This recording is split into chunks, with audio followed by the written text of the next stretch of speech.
पहली बड़ी खबर, यूक्रेन के सैन्य ठिकाने पर रूस का बड़ा हमला हुआ है। रूसी हमले में यूक्रेन का वेपन डिपो तबाह हो गया। ये तस्वीरें आपके सामने हैं, किस तरह से बड़ा हमला करके यूक्रेन के सैन्य ठिकाने पर इसे तबाह कर दिया गया।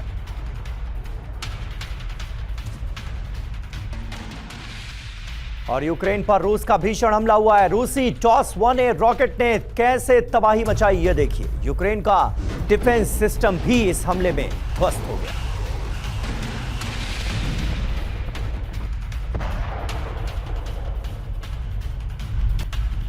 और अगली बड़ी खबर खेरसोन से। खेरसोन में रूसी ठिकाने पर एयर स्ट्राइक हुई है। यूक्रेनी वायुसेना ने किया हमला। अंडरग्राउंड कमांड पोस्ट पर किया गया अटैक। 25 रूसी जवानों के मारे जाने का दावा।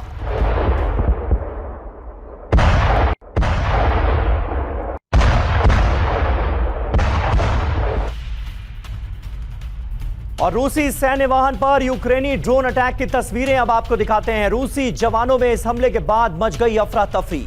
यूक्रेन की बयानबेवी असॉल्ट ब्रिगेड का ये बड़ा हमला था।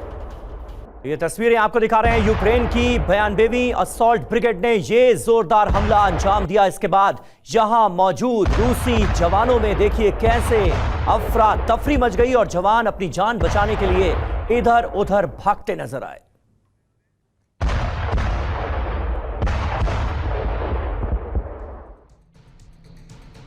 और बड़ी खबर है, रूस के सारातोव पर यूक्रेन का हमला हुआ है। सारातोव तेल रिफाइनरी पर ड्रोन अटैक हो गया। ड्रोन अटैक के बाद रिफाइनरी में विस्फोट हुआ। 12 घंटे बाद भी इस रिफाइनरी में आग बुझ नहीं पाई है। ये देखिए तस्वीरें, अभी भी इस ऑयल रिफाइनरी के अंदर से आग की लपटें उठती नजर आ रही हैं। 12 घंटे बाद भी आग बुझी नहीं।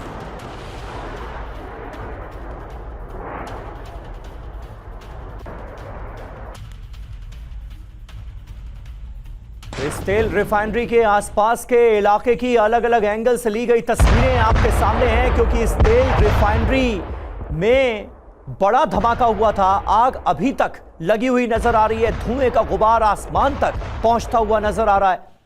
और तेल रिफाइनरी के आसपास का रिहायशी इलाका भी हमले की चपेट में आया है। और रूस पर यूक्रेन का सबसे बड़ा हमला हुआ है। 8 दिन के अंदर चौथे प्लांट पर अटैक किया गया है। तेल रिफाइनरी की 12% क्षमता नष्ट कर दी गई है इस ताजा हमले में। ये देखिए तस्वीरें, रूस पर ये यूक्रेन का सबसे बड़ा हमला माना जा रहा है। 8 दिन के अंदर अंदर ये चौथा प्लांट है जिसे निशाना बनाया गया है। ऑयल रिफाइनरी की 12% क्षमता को नष्ट करने में यूक्रेन कामयाब रहा है।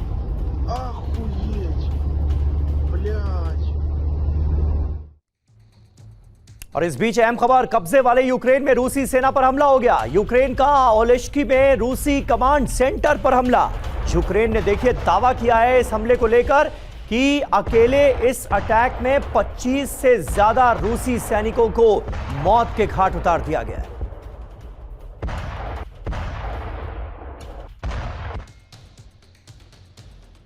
और रूस पर बारूदी बारिश, खेरसोन में तबाही भारी।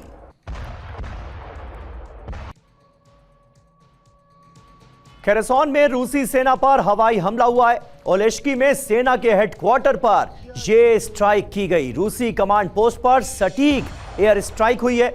यूक्रेनी हमलों में 25 से ज्यादा रूसी सैनिकों की मौत हुई है। हमले में रूस के कई बड़े अधिकारियों की भी जान चली गई। Battalion commander, chief of staff की मौत का किया गया है दावा।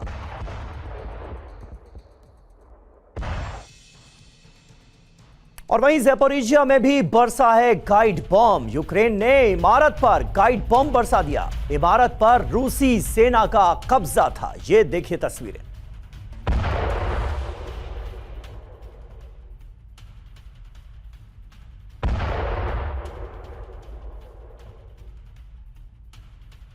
और अगली खबर नीपर से है। नीपर में यूक्रेनी ड्रोन का कहर देखा गया। रूसी ड्रोन यूनिट पर कैसे किया गया हमला, यह देखिए। कई यूनिट्स में आग लगती नजर आई हमले के बाद।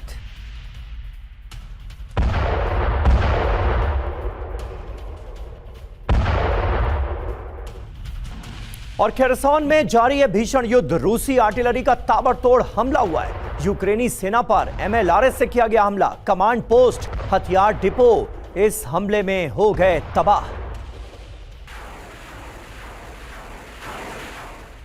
और ऐसे में हर किसी को इंतजार है कि 15 अगस्त को क्या होगा। 15 अगस्त को पुतिन ट्रंप मुलाकात को लेकर गतिविधियां तेज होती नजर आ रही हैं। बातचीत पर यूरोप का विरोध भी तेज हो गया है। यूक्रेन की अनदेखी पर यूरोप के बड़े नेताओं का बयान आ रहा है। कहा गया है कि यूक्रेन के बिना शांति संभव नहीं।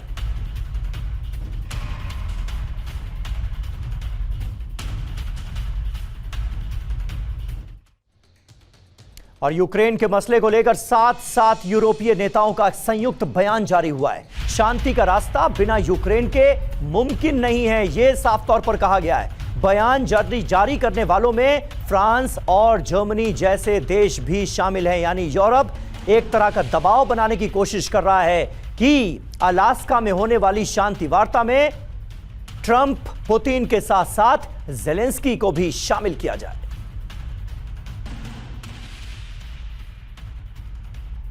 तो ट्रंप पुतिन मुलाकात पर नाटो चीफ मार्क रूटे क्या कह रहे हैं, आइए आपको बताते हैं। बातचीत से पुतिन की परख होगी। यह पता लगेगा कि पुतिन शांति के लिए कितने गंभीर हैं, यह कहा है नाटो महासचिव मार्क रूटे ने।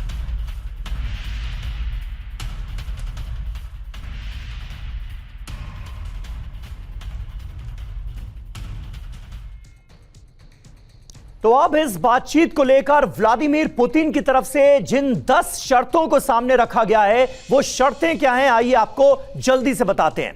पहली शर्त, डोनेस्क, लुहांस्क, ज़ेपोरिजिया, खेरसॉन और क्रीमिया पर रूसी कब्जा रहेगा। यह है पहली शर्त। दूसरी, यूक्रेन नाटो से हमेशा के लिए दूर रहे। नाटो के मिसाइल बेस यूक्रेन में ना हो। पश्चिमी देश रूस से सारे के सारे प्रतिबंध हटाएं। पांचवी शर्त, 25 लाख करोड़ के रूसी फंड और संपत्ति लौटाई जाए। छठी शर्त, यूक्रेन अपनी सैन्य क्षमता को सीमित करे। इसके अलावा यूक्रेन की विदेश नीति, रक्षा नीति रूस के मुताबिक हो, यह शर्त भी थोपी गई है। यूक्रेन में रूसी भाषा बोलने वालों को संवैधानिक सुरक्षा मिले। नवीं शर्त, रूस पर किसी भी युद्ध अपराध का कानून ना लागू हो। 10वीं शर्त क्या है, यूक्रेन किसी भी तरह रूस के लिए खतरा पैदा ना करे। ये वो 10 शर्तें हैं जो बातचीत से पहले पुतिन सामने रखते नजर आ रहे हैं। तो देखिए, कुल मिलाकर अगर देखा जाए तो 22% यूक्रेन के हिस्से पर, टेरिटरी पर पुतिन की नजर है। पश्चिमी यूक्रेन के 5 क्षेत्र बेहद अहम हैं। यूक्रेन के क्षेत्रफल का 22% हिस्सा। यूरोप से आने वाली सैन्य सप्लाई दरअसल यहीं से आती है। पश्चिमी यूक्रेन में सबसे बड़े यूरेनियम भंडार मौजूद हैं। 60% खनिज भंडार लुहांस्क और डोनेस्क में ही मौजूद हैं।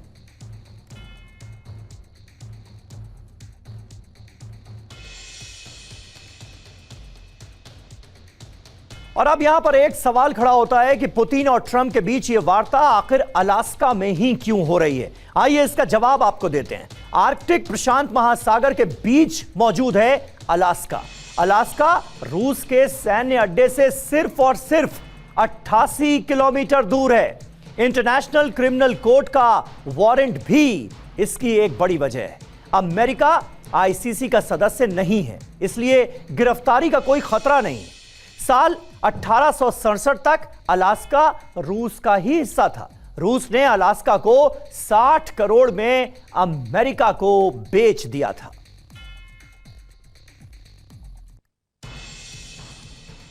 आखिर ट्रंप और पुतिन की मुलाकात पर पूरी दुनिया की नजर क्यों है, इसी पर आपको दिखाते हैं TV9 भारतवर्ष की यह स्पेशल रिपोर्ट।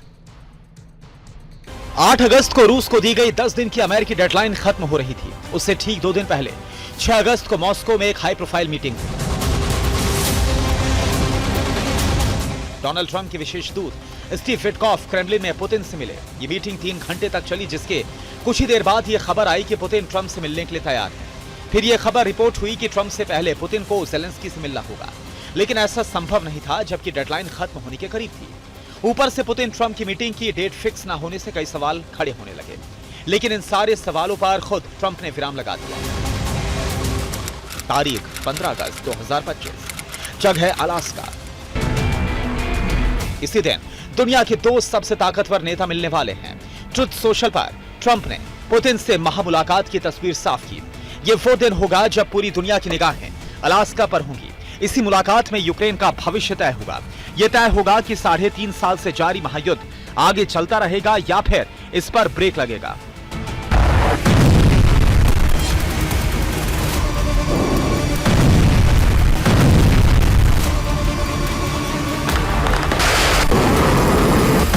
लेकिन ट्रंप के सामने अगली चुनौती है पुतिन और ज़ेलेंस्की की शर्तें। दोनों ने अपना एजेंडा इस महामुलाकात से पहले क्लियर कर दिया है।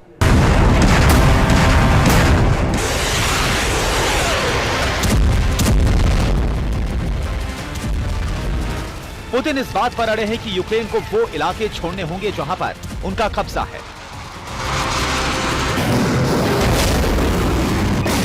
रूस का साफ संदेश है कि अगर सीजफायर चाहिए तो डोनेट्स्क, लुहांस्क, खैरसन और ज़ापोरिजिया से यूक्रेन को हटना होगा। उसे अपना नेटो का ख्वाब भी छोड़ना होगा। ट्रंप संकेत दे रहे हैं कि कुछ क्षेत्रों की अदला बदली हो सकती है, लेकिन ज़ेलेंस्की ने डंकी की चोट पर ऐलान किया कि वो 1 इंच जमीन नहीं छोड़ेंगे। अनजान चाहे जो हो, वो साफ कह रहे हैं कि बिना यूक्रेन को शामिल किए वार्ता नहीं होनी चाहिए।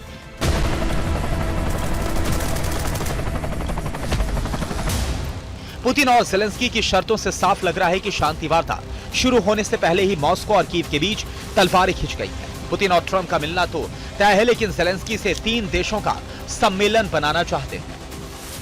अब यह अमेरिका के राष्ट्रपति ट्रंप पर है कि वो इन शर्तों के बीच शांति का रास्ता कैसे निकालते हैं। हालांकि राष्ट्रपति चुनाव में प्रचार के दौरान ट्रंप दावा कर रहे थे कि वो 24 घंटे में युद्ध खत्म करवा देंगे, लेकिन राजनयिक मुलाकातों और फोन पर 4 दौर की बातचीत के बावजूद ऐसा हो नहीं पाया।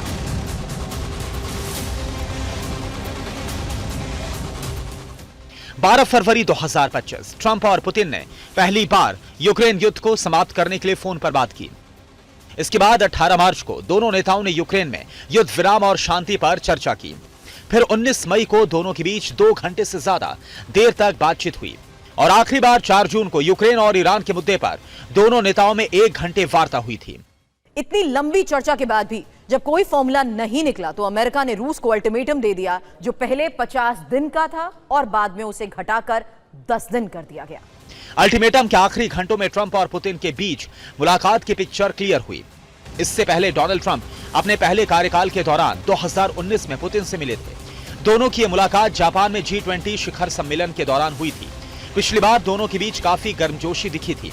अगले हफ्ते अलास्का में गर्मजोशी कितनी होगी, ये देखने वाली बात होगी। ये वही अलास्का है जिसे रूस ने 1867 में अमेरिका को बेच दिया था। तब की कीमत के हिसाब से इसे 72 लाख अमेरिकी डॉलर में खरीदा गया था। कभी रूस का हिस्सा रहे उसी अलास्का में ये समिट होनी है, जो कूटनीतिक दृष्टि से बेहद अहम है। एक्सपर्ट्स का मानना है कि यह बैठक न केवल युद्ध की दिशा को बदल सकती है, बल्कि टैरिफ वॉर के बीच रूस अमेरिका के संबंधों में नए मोड़ की शुरुआत हो सकती है। Bureau report, TV9 Bharatvarsh. और रूसी सेना पर यूक्रेन का एक और बड़ा हमला हो गया है। वॉर जोन में रूसी टैंक पर सटीक हमला किया गया। हमले में रूसी T-62 टैंक कैसे हो गया तबाह, ये देखिए तस्वीरें।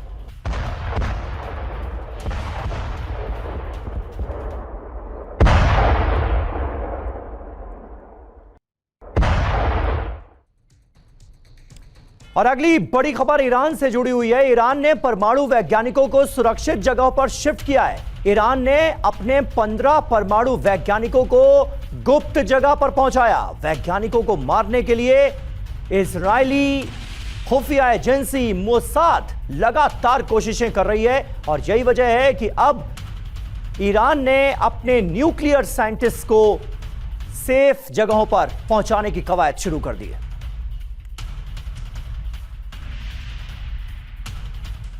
तो ईरानी न्यूक्लियर प्रोग्राम पर खतरा। अंडरग्राउंड हुए साइंटिस्ट मोसाद ने 100 ईरानी साइंटिस्ट की दरअसल लिस्ट बनाई है। 30 से ज्यादा परमाणु वैज्ञानिकों की संदिग्ध मौत हो चुकी है अब तक। ईरान में 15 टॉप ईरानी न्यूक्लियर साइंटिस्ट ही जिंदा हैं। 15 ईरानी वैज्ञानिकों को मोसाद की टीम ढूंढ रही है। ईरान ने सभी वैज्ञानिकों को इस डर से सुरक्षित जगह पर भेज दिया है। ईरान इजराइल जंग में 14 एटमी वैज्ञानिकों की मौत हुई थी।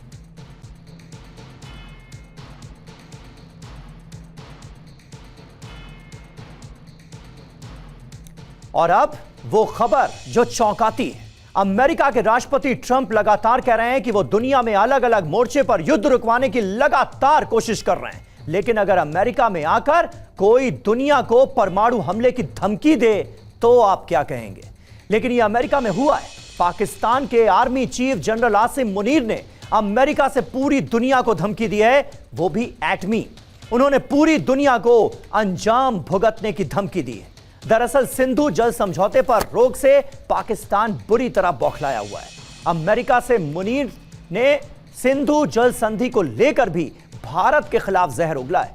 मुनीर ने गीदड़ भपकी दी कि पाकिस्तान मिसाइल अटैक कर भारत के बांध को उड़ा देगा। अब जनरल मुनीर को कौन समझाए कि ऑपरेशन सिंदूर को हुए अभी 3 महीने ही तो हुए हैं। भारत का ऑपरेशन सिंदूर रुका है, बंद नहीं हुआ है। अहम खबर देखिए क्या है। पाकिस्तान के आर्मी चीफ आसिम मुनीर ने पूरी दुनिया को बड़ी धमकी दी है। अमेरिका की धरती से आसिम मुनीर परमाणु हमले की धमकी दे रहा है। हमें लगा हम डूब रहे हैं तो आधी दुनिया को अपने साथ ले डूबेंगे, यह कहा है मुनीर ने। पाकिस्तान एक परमाणु संपन्न देश है। पाकिस्तानी बिजनेसमैन अदनान असद के ब्लैक टाई डिनर में आसिम मुनीर की यह धमकी सामने आई है।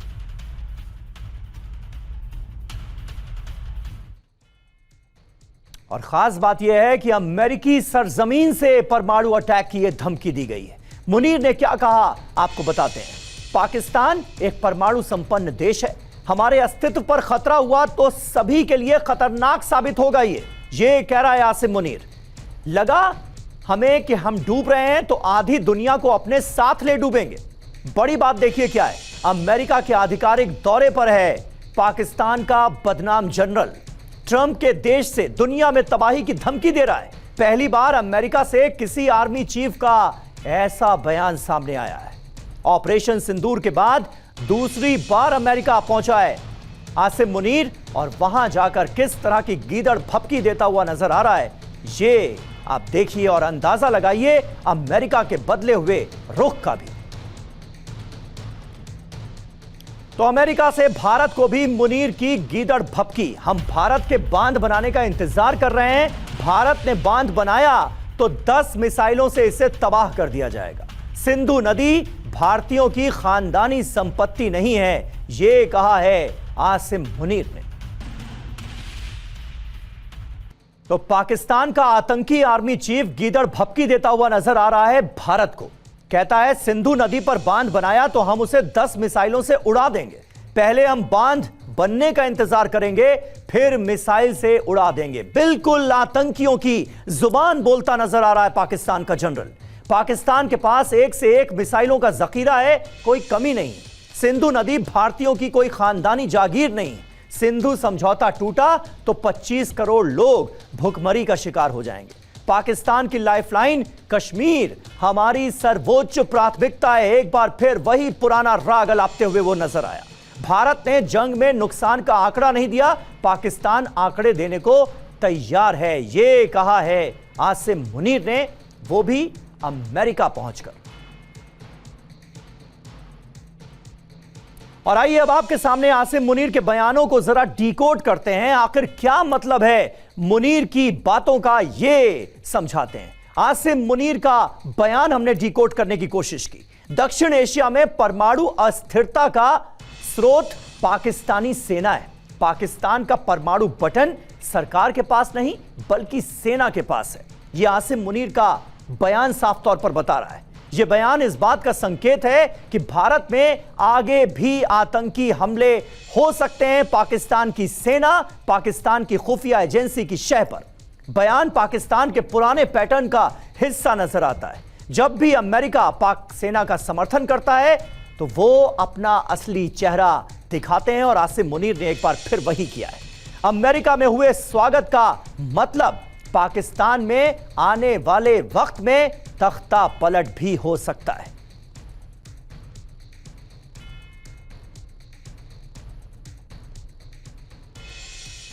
और आइए आगे बढ़ते हैं। अब बात ऑपरेशन सिंदूर के उस योद्धा की जिसने पाकिस्तान की सेना को जल, थल और नभ हर जगह भस्म कर दिया। वायुसेना प्रमुख air chief marshal AP Singh ने ऑपरेशन सिंदूर को लेकर एक बड़ा बयान दिया है। उन्होंने बताया है कि भारतीय सेना ने पाकिस्तान के कम से कम 5 लड़ाकू विमानों को मार गिराया और पाकिस्तान का एक airborne warning and control system भी तबाह कर दिया गया। पाकिस्तानी वायुसेना को यह बड़ा नुकसान एयर डिफेंस सिस्टम S-400 यानी हमारे सुदर्शन चक्र से पहुंचाया गया था। इसलिए पाकिस्तान में भारत के सुदर्शन चक्र यानी कि S-400 के नाम की दहशत है। पाकिस्तान का यह खौफ अब कई गुना बढ़ने वाला है क्योंकि भारत और रूस में S-500 की डील को लेकर भी गंभीर बातचीत हो रही। 9 और 10 मई की रात पाकिस्तान के लड़ाकू विमान भारत के खिलाफ कुछ बड़ा करने की नापाक चाहत पाले हुए थे। वो भारत की हवाई सीमा में दाखिल होना चाहते थे, लेकिन भारतीय सेना ने आसमान में ही उनके खात्मे का इंतजाम पहले से किया हुआ था। उन पाकिस्तानी लड़ाकू विमानों पर सुदर्शन चक्र चला दिया था। यह सुदर्शन चक्र रूस से खरीदा गया सबसे घातक S-400 air defence missile system है।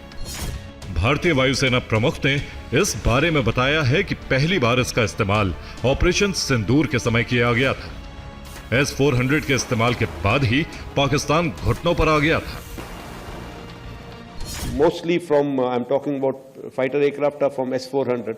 We have at least 5 fighters confirmed kills and 1 large aircraft, which could be either an Elint aircraft or an AWNC aircraft, which was taken on at a distance of about 300 kilometers. This is the actually largest ever recorded surface-to-air kill that we can talk about. S-400 missile system की मारक क्षमता 400 kilometre तक है। इसी अचूक हथियार से भारतीय सेना ने न सिर्फ उड़ते हुए 5 पाकिस्तानी लड़ाकू विमानों को नष्ट किया, बल्कि 300 किलोमीटर दूर पाकिस्तान के अर्ली वार्निंग सिस्टम को भी ध्वस्त किया था। सेना ने मुरीद चकला में पाकिस्तान के 2 कमांड कंट्रोल सेंटर के साथ साथ सुक्कूर UAV हैंगर, भोलारी हैंगर और जैकबाबाद में F-16 हैंगर को भी भारी नुकसान पहुंचाया था।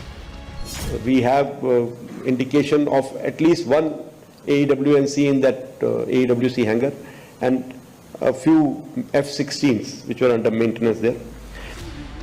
ऑपरेशन सिंदूर के समय यह बात पुष्ट नहीं थी कि भारत ने आकाश सिस्टम के अलावा S-400 सिस्टम का भी प्रयोग किया है। इस बारे में सिर्फ सुनी सुनाई बातें ही पता चल रही थी, लेकिन S-400 के इस्तेमाल होने का अंदाजा पहली बार उस समय लगा था जब PM मोदी ने आदमपुर एयरबेस का दौरा किया था।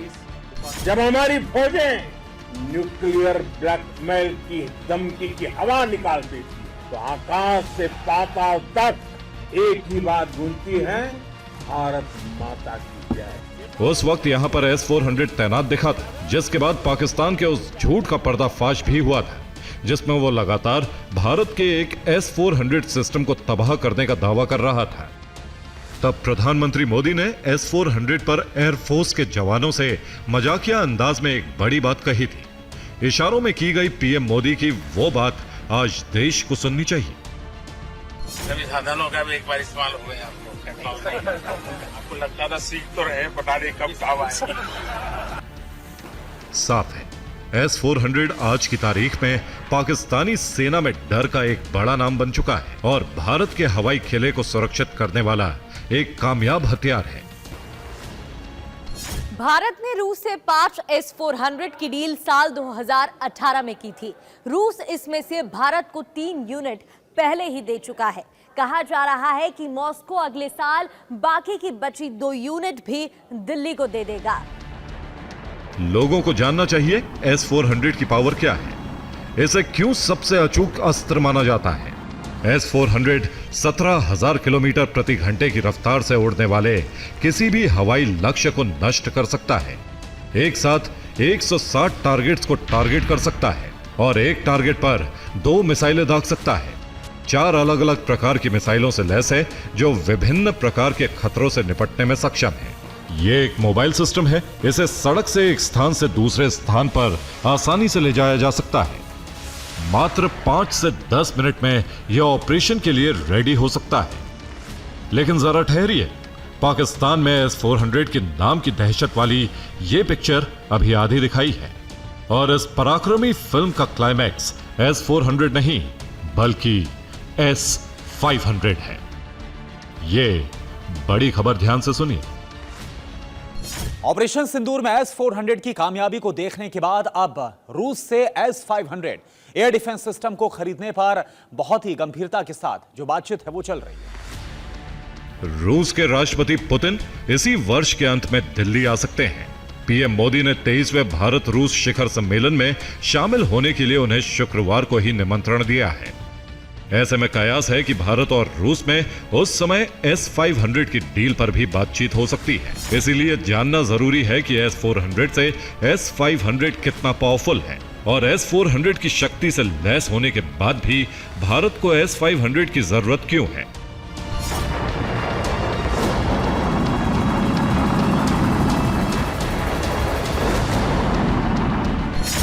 S-400 की रेंज 400 किलोमीटर है, जबकि S-500 की रेंज 600 किलोमीटर है। S-400 30 किलोमीटर की ऊंचाई तक उड़ते दुश्मन के टारगेट को निशाना बना सकता है, जबकि S-500 सिस्टम 200 किलोमीटर की ऊंचाई तक दुश्मन के उड़ते खतरे को नष्ट कर सकता है। S-400 system missile, drone, fighter jets और रॉकेट लॉन्चर जैसे हवाई हमलों को रोकने में कारगर है। वहीं S-500 दुश्मनों के एक नहीं 10-10 हाइपरसोनिक लक्ष्यों को ट्रैक और एंगेज कर सकता है। इसके अलावा 5वीं पीढ़ी के स्टेल्थ विमानों को भी ट्रैक करके उन्हें मार गिराने की क्षमता रखता है। भारत के दुश्मनों की बात करें तो चीन के पास दो तरह के स्टेल्थ फाइटर जेट J-20 और J-35 हैं, जबकि पाकिस्तान चीन से J-36A फाइटर जेट खरीद रहा है। यानी भारत बड़ी गंभीरता से दुश्मनों के इन 5th जनरेशन फाइटर जेट्स का सॉलिड जवाब तलाश रहा है। यह जवाब रूस का S-500 हो सकता है। रूस पहले भी इस हथियार को भारत को ऑफर कर चुका है और ब्रह्मोस मिसाइल की तरह S-500 की तकनीक साझा करके जॉइंट ऑपरेशन भी करना चाहता है। Bureau report, TV9 Bharatvarsh. युद्धपोत मिलने जा रहे हैं। इन युद्धपोतों के नाम हैं उदयगिरी और हिमगिरी। भारतीय नौसेना के लिए 26 अगस्त का दिन बेहद अहम होने वाला है। 26 अगस्त को नौसेना के बेड़े में एक साथ दो बेहद आधुनिक स्टेल्थ फ्रिगेट्स उदयगिरी और हिमगिरी शामिल हो जाएंगे। यह पहली बार होगा जब देश में बने दो बड़े युद्धपोत एक साथ कमीशन होंगे। उदयगिरी को मुंबई के मैसडॉक शिप बिल्डर्स ने बनाया है, जबकि हिमगिरी को कोलकाता के garden reach ship builders and engineers ने तैयार किया है।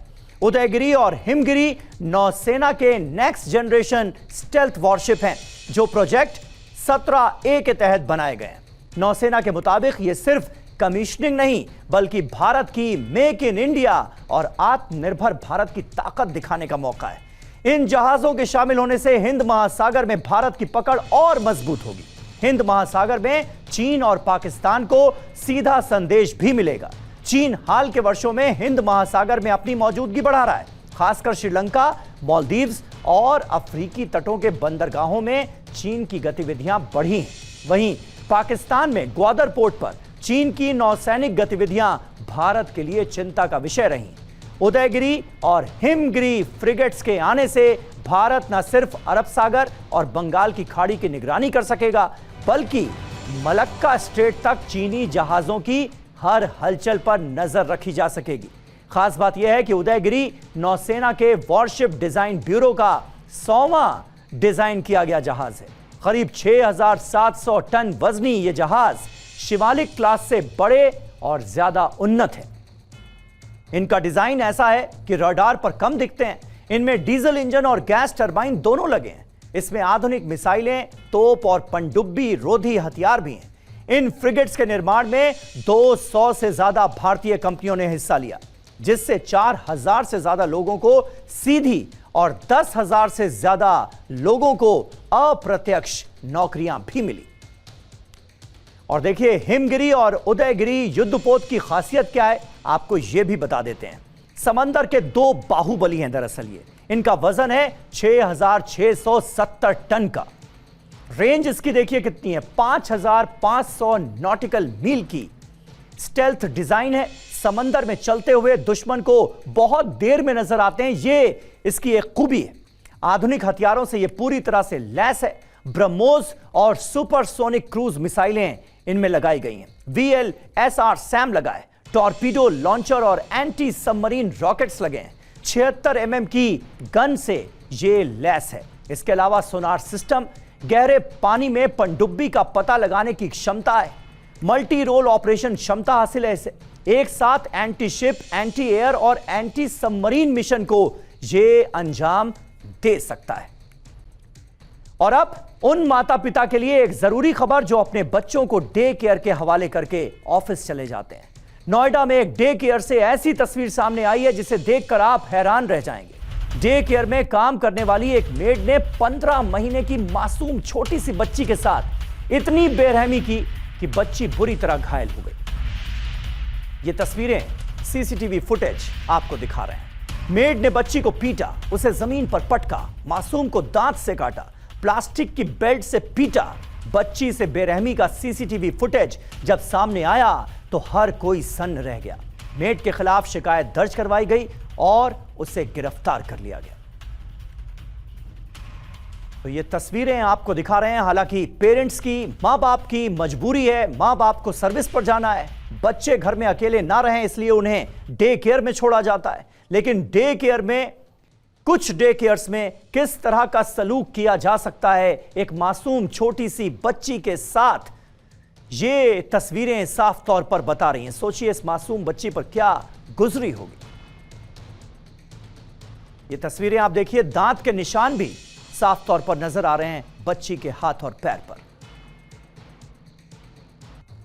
और अब आपको ये 4 तस्वीरें दिखाते हैं जिससे आपको इस मेड की हैवानियत का अंदाजा लगेगा और यह पता चलेगा कि किस तरह से फ्रस्ट्रेशन में इस मेड ने बच्ची को जख्म दिए हैं। दीवार पर सिर पटका गया एक छोटी सी मासूम बच्ची की के साथ ऐसा सलूक कोई अंदाजा भी नहीं लगा सकता। चौंकाने वाली खबर है ये, डराने वाली खबर है। थप्पड़ मारा गया, पंच मारा गया, बल्ले से सिर पर वार किया गया है इस मासूम बच्ची के। और अब एक और अलर्ट करने वाली खबर, अगर आपके बच्चे ज्यादा टीवी देखते हैं या मोबाइल फोन पर ज्यादा वक्त बिताते हैं तो आपको सावधान हो जाना चाहिए, क्योंकि ज्यादा स्क्रीन देखने वाले बच्चों का दिल कमजोर हो सकता है और उन्हें तरह तरह की बीमारी हो सकती है। जी हां, डेनमार्क के कोपेनहेगन यूनिवर्सिटी में एक स्टडी हुई। इस स्टडी में 10 से 18 साल के 1000 से ज्यादा बच्चों और किशोरों के डेटा का विश्लेषण किया गया, एनालिसिस हुई। स्क्रीन टाइम को टीवी, फिल्म, वीडियो गेम और पर्सनल डिवाइस के उपयोग के आधार पर मापा गया। स्क्रीन टाइम एनालाइज किया गया। स्टडी के रिजल्ट में यह पाया गया कि जो बच्चे ज्यादा स्क्रीन देखते हैं उनमें blood pressure, cholesterol, insulin resistance के मामले ज्यादा पाए गए। ये उम्र बढ़ने के साथ दिल की बीमारी और डायबिटीज के खतरों को बढ़ाते हैं। शोधकर्ताओं ने अध्ययन के दौरान देखा कि हर दिन स्क्रीन पर 1 अतिरिक्त घंटा बीमारी के खतरों को और बढ़ा देता है। अगर कोई बच्चा रोज 3 घंटे से ज्यादा स्क्रीन देखता है तो उसका जोखिम अपने साथियों से करीब 25 से 50% तक ज्यादा हो जाता है। यह है खतरा। बच्चों के स्क्रीन टाइम को कंट्रोल करने और स्वस्थ आदतें डालने के लिए माता पिता क्या उपाय कर सकते हैं, यह जानना भी हम सभी के लिए जरूरी है। बच्चों को टीवी, मोबाइल से कैसे दूर रखा जाए। डाइनिंग टेबल, बेडरूम, पढ़ाई की जगह पर टीवी, मोबाइल, टैबलेट ना रखें। मोबाइल, टीवी में पेरेंटल कंट्रोल और स्क्रीन टाइम लिमिट जरूर सेट करें। हर दिन के कुछ खास घंटे तय करें जिसमें बच्चे को टीवी और मोबाइल इस्तेमाल करने दें। बच्चे को बोर्ड गेम, आर्ट क्राफ्ट, किताबों से रूबरू करवाएं। बच्चों को गार्डन में खेलना, म्यूजिक या डांस क्लास में भेजना भी जरूरी है। सख्ती के बजाय संतुलन बनाएं। खास मौकों पर थोड़ी ढील भी दी जा सकती है और इस तरह से एक बैलेंस बनाकर चला जा सकता है। तो यह खबर हम सबको सतर्क करने वाली है। दिल्ली एनसीआर में आवारा कुत्तों को लेकर सुप्रीम कोर्ट के निर्देश आए हैं। सुप्रीम कोर्ट ने डॉग शेल्टर बनाने के निर्देश दिए हैं। सभी आवारा कुत्तों को पकड़कर डॉग शेल्टर में भेजा जाए। यह सुप्रीम कोर्ट का बड़ा फैसला। 8 हफ्तों के अंदर डॉग शेल्टर भेजे जाएं आवारा कुत्ते। किसी भी आवारा कुत्ते को वापस ना छोड़ा जाए। 5000 कुत्तों के लिए शेल्टर बनाने के निर्देश सुप्रीम कोर्ट ने दिए हैं। पीयूष पांडे हमारे संवाददाता इस वक्त हमारे साथ मौजूद हैं। डॉग बाइटिंग की घटनाओं में बेतहाशा इजाफा हुआ है इन दिनों पीयूष, जिससे लोग परेशान हैं, और अब सुप्रीम कोर्ट का यह निर्देश, कब तक इसे अमल में लाया जाएगा? बिल्कुल समीर, देखिए सुप्रीम कोर्ट ने सभी आवारा कुत्तों को 2 महीने के अंदर पकड़ने के निर्देश दिए हैं और ये उम्मीद जताई जाती है कि सुप्रीम कोर्ट के इस आदेश से दिल्ली एनसीआर के उन लोगों को जरूर राहत मिलेगी जो कुत्तों की वजह से परेशान थे। सुप्रीम कोर्ट ने कई कड़ी टिप्पणियां भी की हैं। सुप्रीम कोर्ट ने ये तक कहा है कि आखिर उन लोगों का क्या जो आवारा कुत्तों की वजह से रेबीज का शिकार हो जाते हैं। सुप्रीम कोर्ट ने शेल्टर होम बनाने के निर्देश दिए हैं और कोई भी कुत्ता वापस सड़क पर नहीं दिखना चाहिए। साफ साफ ये निर्देश दिल्ली एनसीआर के लिए सुप्रीम कोर्ट की ओर से जारी किया गया है और ये भी कहा गया है कि किसी भी व्यक्ति या संस्था का दखल इसमें बर्दाश्त नहीं किया जाएगा और अगर कोई दखलंदाजी करता है तो इसे कोर्ट की अवमानना मानी जाएगी। जी सभी, बहुत शुक्रिया पीयूष आपका इस ताजा जानकारी और अपडेट के लिए। तो दिल्ली एनसीआर में आवारा कुत्तों की समस्या से उम्मीद की जा सकती है कि कुछ हल इसका निकलेगा, इस समस्या का, और लोगों को राहत मिलेगी। जी हां, धराली में बादल फटने के बाद भारी बाढ़ और लैंडस्लाइड से पूरे इलाके में तबाही का मंजर है। 5 अगस्त को आई इस तबाही के बाद धराली तक पहुंचने का कोई रास्ता नहीं था, लेकिन अब टीवी9 भारतवर्ष की टीम ग्राउंड जीरो पर मौजूद है और तबाही का जो मंजर हमारे कैमरे ने देखा वो दिल दहलाने वाला है। चारों ओर मलबा, टूटे हुए घर और बिखरे हुए सपने दिख रहे हैं। उस दर्द और पीड़ा को बयां कर पाना बेहद मुश्किल है जो इस हादसे में बचे लोग झेल रहे हैं। कई लोगों के अभी भी मलबे के नीचे दबे होने की आशंका है। राहत सामग्री हेलीकॉप्टर्स के जरिए पहुंचाई जा रही है क्योंकि सड़क के रास्ते अब भी पहुंचना यहां पर कठिन है। बिजली, मोबाइल नेटवर्क, ये सब कुछ बचा नहीं। और देखिए, उत्तरकाशी के धराली में रेस्क्यू ऑपरेशन अभी भी जारी है। अब तक 1200 से ज्यादा लोगों को बचाया गया है। ग्राउंड जीरो पर टीवी9 भारतवर्ष की टीम मौजूद है। इस वक्त टीवी9 की टीम उसी जगह पर धराली में मौजूद है जिस खीर गंगा से वो जो सैलाब था, वो सैलाब जो डर का मंजर लेकर के आया, जो आपदा लेकर के आई, लोगों के अंदर खौफ आया, जिससे वो ये जगह है। ये देखिए, ये मोहाना जो है खीर गंगा का है जहाँ से वो बड़ी मात्रा में मलबे के साथ पानी आया था। और ये पूरी, जबकि जो यहाँ के जो लोग हैं वो बताते हैं कि इसका जो स्वरूप था बहुत कम था, छोटा था, इसमें थोड़ा बहुत पानी आया करता था। लेकिन जो वो जिस वक्त ये सब हुआ उस वक्त गांव में पूजा चल रही थी, मेले का आयोजन था और बड़ी तेज आवाज़ हुई और उसके बाद पूरा पानी जो है, जो ये धराली गांव है, जो पुराना गांव है, पूरे गांव को अपने साथ बहा कर ले गया। इस वक्त जो यहाँ के लोग हैं उनका दर्द उस 5 तारीख का जो दिन था, जो भाव्य जो उस वक्त का जो मंजर था, उसे बयां कर रहा है। इस गांव में अभी भी लगभग 25 परिवार है जो रह रहे हैं और डर के साए में हैं। तो अभी भी धराली में हर तरफ तबाही का मंजर नजर आ रहा है।